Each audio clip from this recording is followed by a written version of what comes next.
Hi. Good evening. Welcome to tonight's program presented by the Riverside Township Radio Players. That's us. Or maybe I should say that's we. That's more appropriate. We have two quite interesting and quite different shows to perform for you this evening. Our first program is from the Escape radio series. Escape differed from its relative Suspense in that Suspense dealt mainly with mystery and crime, while Escape focused on life or death situations, violent twists of fate, and the supernatural. Strangely enough, Escape never had a permanent time slot or sponsor, and thus it couldn't afford to hire the highest priced talent available. Once again, that's us. All right, Jay. So the series used a steady group of radio old pros, some of whom we know. Jack Webb, later the creator and star of Dragnet, John Daner, and William Conrad, who later performed in Gunsmoke and other great shows.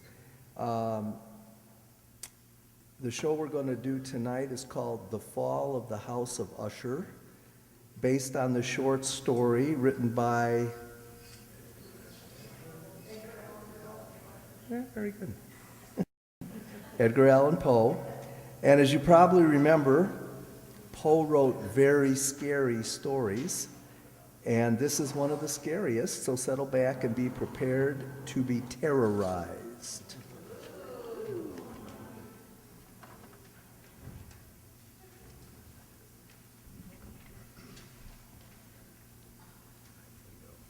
Are you upset with today's headlines? Worried about the high cost of living? Want to get away from it all? CBS offers you Escape.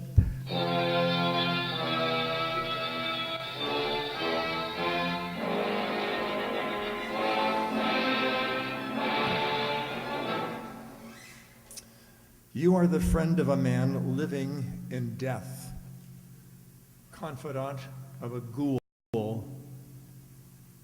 witness to a nameless terror. You are a guest in the house of Usher. The Columbia Broadcasting System and its affiliated stations present Escape, produced and directed by William N. Robson, and carefully plotted to free you from the four walls of today for a half hour of high adventure.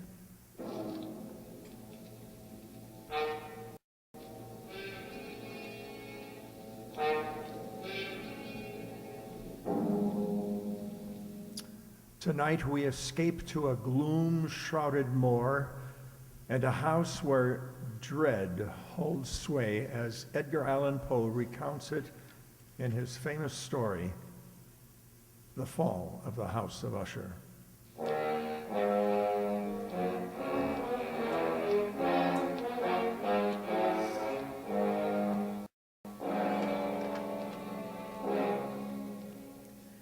It is with some regret, but I believe advisable, that I identify myself only as a friend of Roderick Usher, certainly the last and perhaps the only friend of that unhappy man. Having only one sister, he was the last male descendant of the ancient house of Usher. Roderick had been one of my boon companions in boyhood, but many years had elapsed now since our last meeting. And so, as I held his letter in my hand, not yet opening it, I reflected with no little sadness upon the devious fates that chart our courses and drive old friends away from one another. But then a sudden feverish and nostalgic curiosity laid hold of me, and with fingers made clumsy by their eagerness, I tore open the letter and read, My dear friend, my need of you has so far outgrown my pride that I'm going to request a favor which I realize full well may involve considerable inconvenience to yourself. For some time past, I have been suffering from an acute bodily illness illness intensified by serious mental oppression, if I may so call it. A horror which looms over me, a horror grown so great I dare no longer face it alone. And so, in all humility and for the sake of years gone by, I beseech you to come to me at once, here to the family estate in the north. Should events conspire to prevent your coming, then only God may know the consequences. Your friend in desperation, Roderick Usher.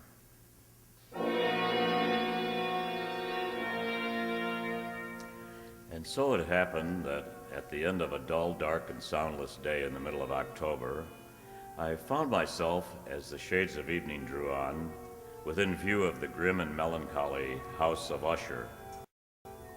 I confess that the first sight of the house, the fungus-covered walls of stone thrusting their crumbling ramparts against the darkening sky, rising out of the sullen, sluggish waters of the black tarn at their base, the bleak and vacant windows staring blindly, the bone-white trunks of decaying trees, these things filled me with a nameless and desolate terror, so that I reined in my horse and sat trembling, half fearing to cross the wooden bridge that led over the waters of the moat and up to the entrance of the house of Usher.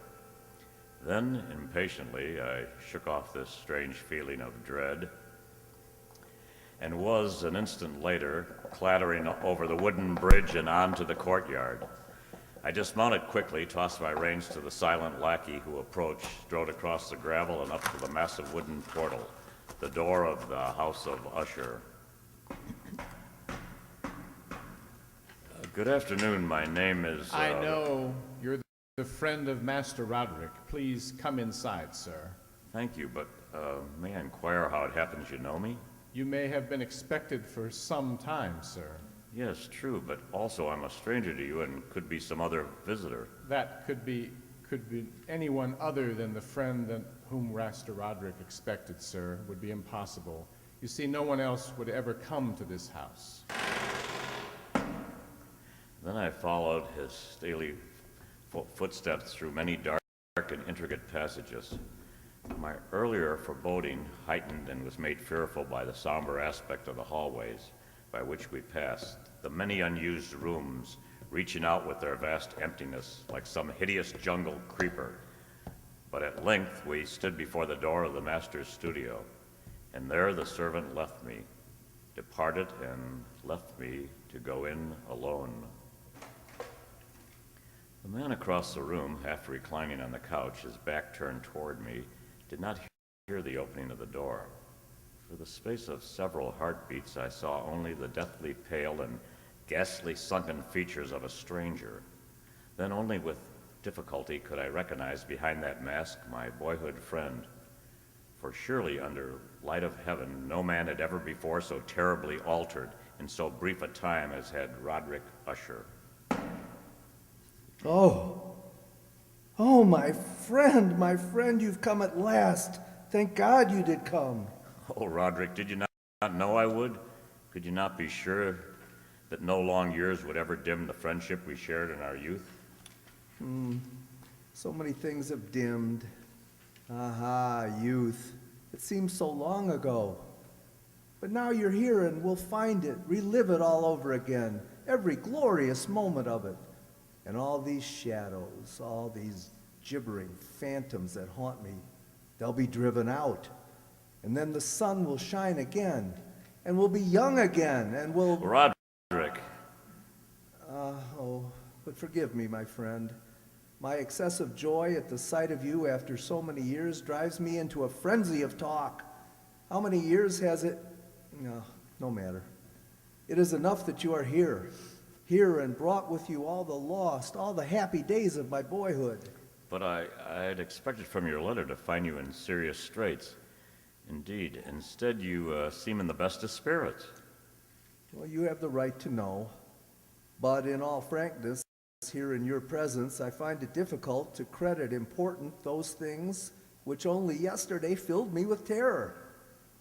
True, I've been ill. A nervous affliction, something in the nature of a family weakness, probably. It has affected me with a morbid acuteness of the senses such that quite often the least sounds and odors and colors become irritating beyond endurance. I've eaten but little, as you can see. But surely you've retained the services of a physician. A physician? Oh, yes, of course. He calls almost daily, though it is more often Madeline that he attends. You remember my twin sister, Madeline? For her I fear more greatly than for myself. Even today she's taken to her bed, and I have no doubt will never rise from it again. Oh, what tragedy. The sympathies of my heart go out to you. Oh, but leave it for the present. Leave it to dream of all those happy days we left so far behind. Everything will be different now that you're here. Do you remember when we were... But the happy forgetfulness which Roderick found in my coming was short-lived, and in a few days he had sunk into a morose torpor, from which only occasionally with frantic difficulty could he reach the joy of our first few hours of meeting. More often his mental apathy was broken by bursts of vicious temper and violent ill humor. This I could only excuse on the basis of his illness, and that illness began in my mind to assume a most mysterious character. Being unable to divide into its true nature from Roderick's hesitant offerings, I took the liberty of questioning the physician a few days later when I chanced to encounter him in a hallway. Yes.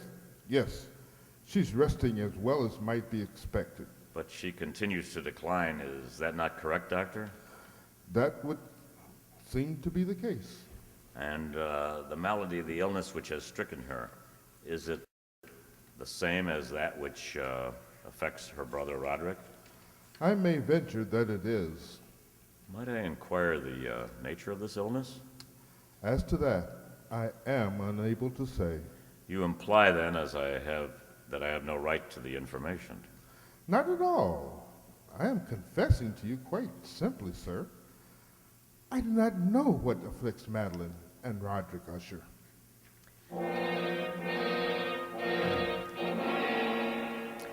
And so a week passed, a week in which the sullen, leaden skies darkened into deeper oppressiveness, in which Roger's deathly pallor and creeping mental dissolution grew more apparent.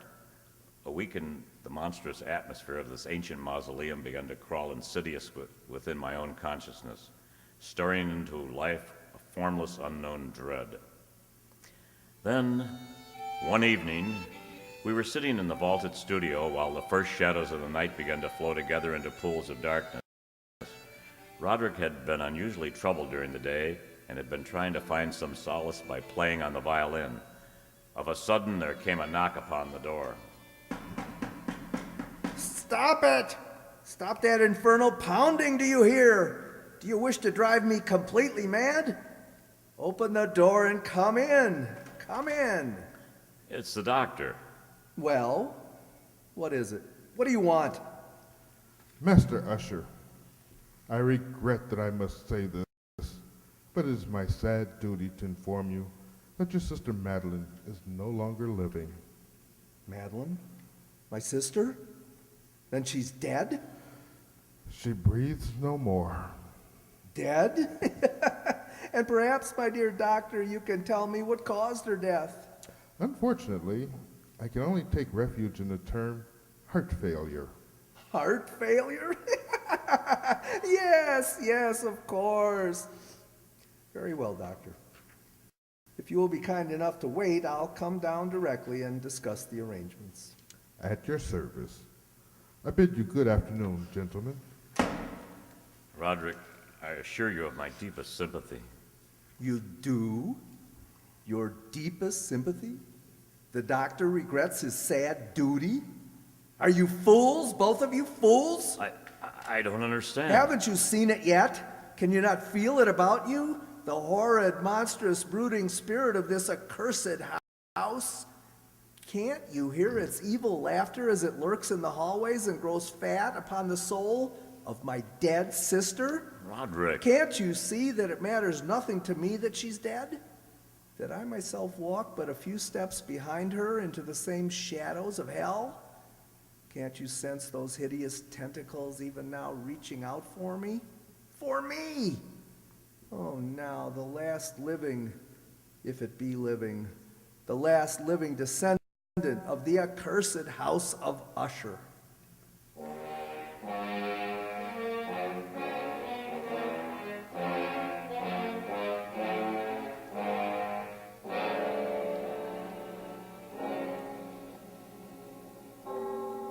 Such was the passing of Madeline Usher, once living, now dead.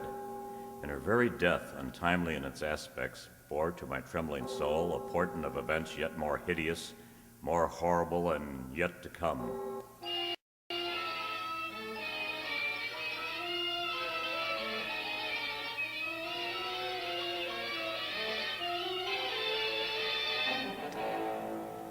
At a later hour of that same sad night, Roderick came into my chamber to voice an intention so morbidly unnatural that, for the moment, I could only feel that his tottering reason had at last failed him entirely.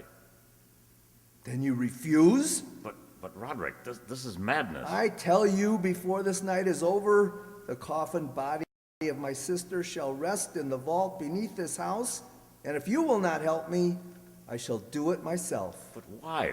Why? I could not stand to think of her buried out there in the dark graveyard, alone among the dead. Roderick, she too is dead. It's fantastic how little we know of death or of life. The doctor says she no longer breathes.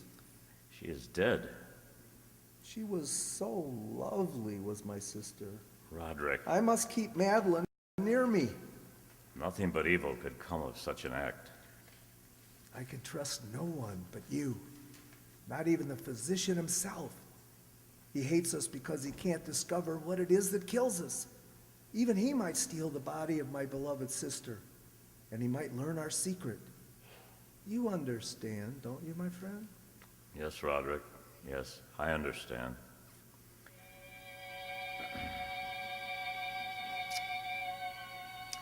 And so it came about near midnight. We two alone made our way to an upper chamber of the house, and taking up the black coffin between us, in the shuddering light of the candles, we walked the tortuous passageways, slowly descended the curving stairs of stone, passed beneath the moldy level of the earth.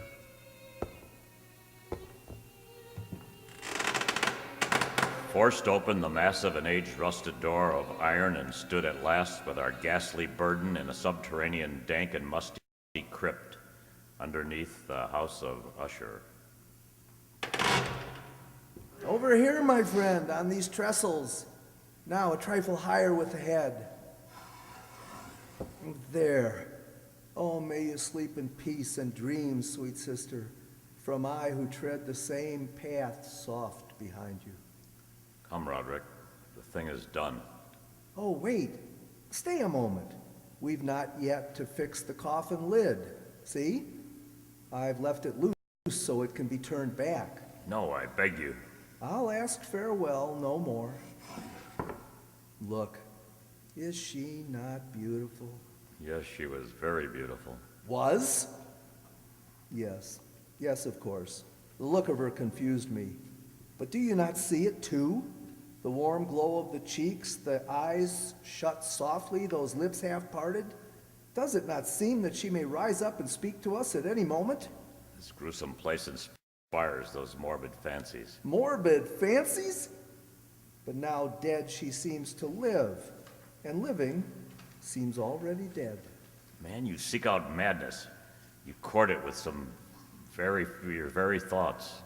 And if I do, what matters? What value can there be in reason without the hope of life? Dead, you say to me, she is dead. Then what certainty will not with equal reason say instead, she lives? And that I, the last of Usher, am the one who is already dead.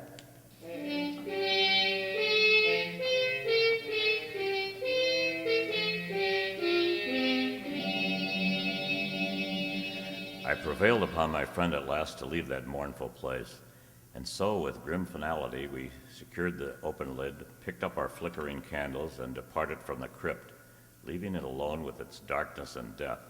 The ponderous portal closed behind us. And then my soul, for one brief instant, felt the dread and awful meaning of eternity. There followed then a week of such dreary gloom and melancholy that my own spirit quavered at the menace of the nameless thing enshadowed in that house. By perceptible degrees, the living soul of Roderick Usher flickered lower.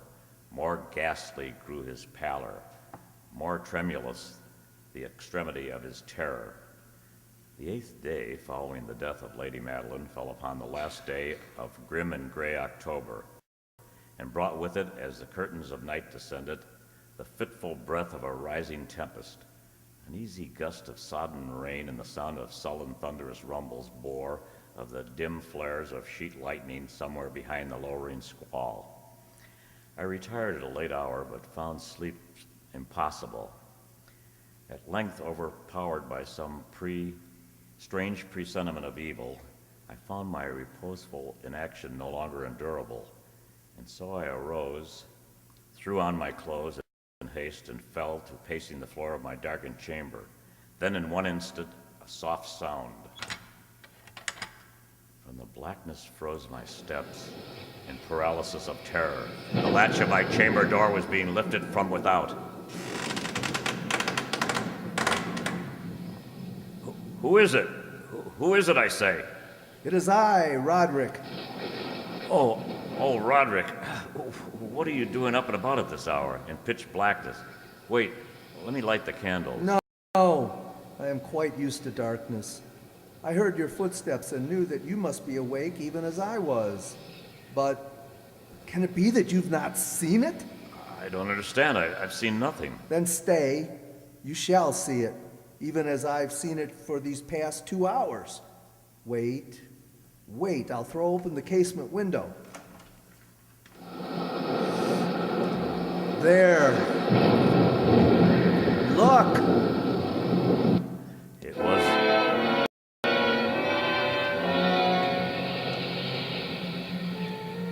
It was indeed a tempestuous yet sternly beautiful night, and one wildly singular in its terror and in its beauty. The exceedingly density of the clouds which hung so low as to press upon the turrets of the house did not prevent our perceiving the velocity with which they flew careening from all points against one another. We had no glimpse of the moon or stars, but terrible to behold, the undersurfaces of the huge cloud masses, as well as all terrestrial objects immediately around us, were glowing in the unnatural light of a faintly luminous and clearly visible phosphorescence which hung like a shroud above the mansion itself. You see, my friend, tonight the thing grows bold, gathers strength from the storm and from the dead souls eaten. No, Roderick, you must not look at this. Here, I shall close this window and pull these curtains. And now, candlelight. Such darkness is the very mother of evil fear. There. Now come, sit here. Suppose I read aloud from some book or another. As you wish. I presume it matters little which. Here's a volume of The Mad Tryst by Canning. Will it serve? As you said, it matters little. I've always found the scene to be quite entertaining, wherein Ethelred dreams of fighting a dragon. Now, let's see. Oh yes, here it is. And so Ethelred, waiting no longer to hold parley with the hermit who mocked him from inside the hut, but feeling the rain upon his back and fearing the rising of the tempest, uplifted his axe and quickly made a hole in the plankings of the door. For his gauntleted hand, and now pulling sturdily, he so cracked and ripped all asunder that the noise of the dry and hollow-sounding wood alarumed and reverberated throughout the forest. Why do you stop? Why, that's strange. I fancied I just heard the very sound I read about. Well, let us say it was caused by the storm. Pray continue. Oh, yes, the storm, of course.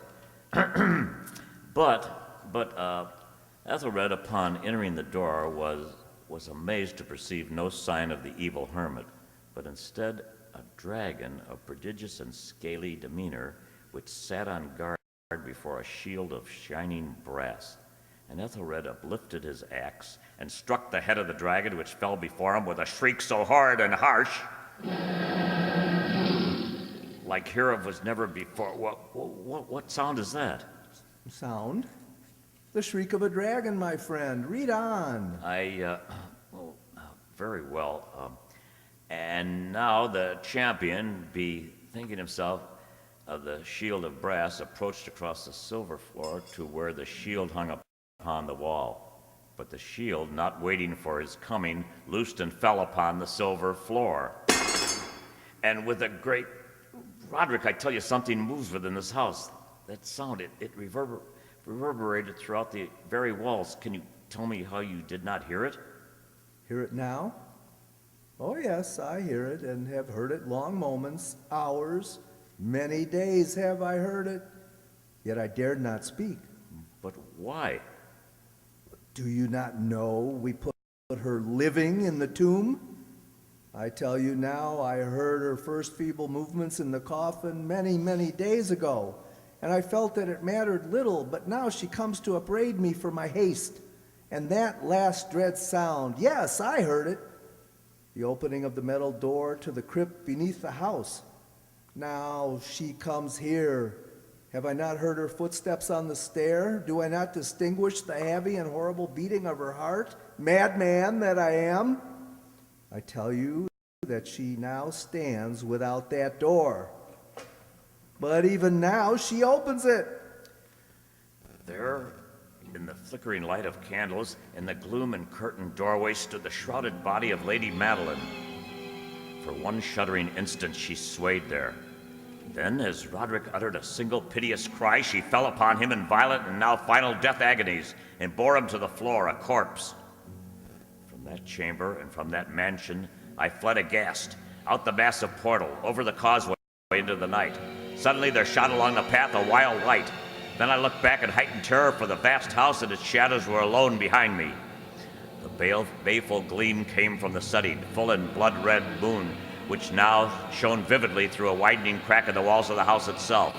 And even as I gazed, this fissure opened rapidly. There came a fierce breath of tempest. The entire lunar orb burst at once upon my sight. My brain reeled as I saw the mighty walls rushing asunder. There came a long, tumultuous shouting sound like the voice of 1,000 waters. And the dark, deep tarn at my feet closed suddenly, silently forever, over the pitiful ruins of the ancient house of Usher.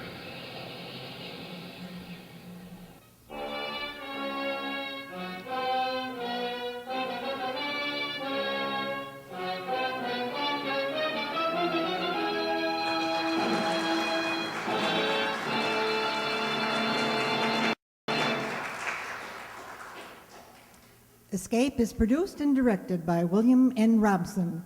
Tonight, we brought you The Fall of the House of Usher by Edgar Allan Poe, adapted for radio by Les Crutchfield, and with the following stars of the Riverside Township radio players. As narrator who lived through this lovely Valentine story, full of love but gruesomeness, we had the voice of David Sanchi.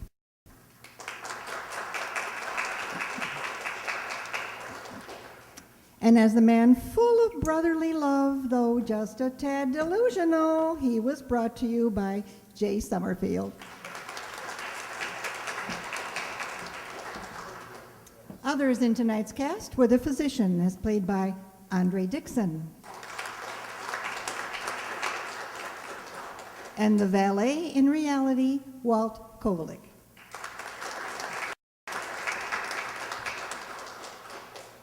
I think you have to admit that this story really was brought to life by the music that was put together and the sounds of doors, torn envelopes, and a shriek or two. And that is someone who spends a lot of time putting our sound together, Marty McNulty.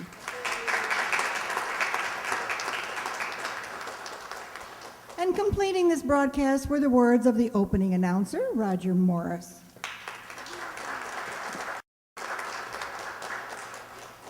The closing credits are brought to you by yours truly, Ellie Babka.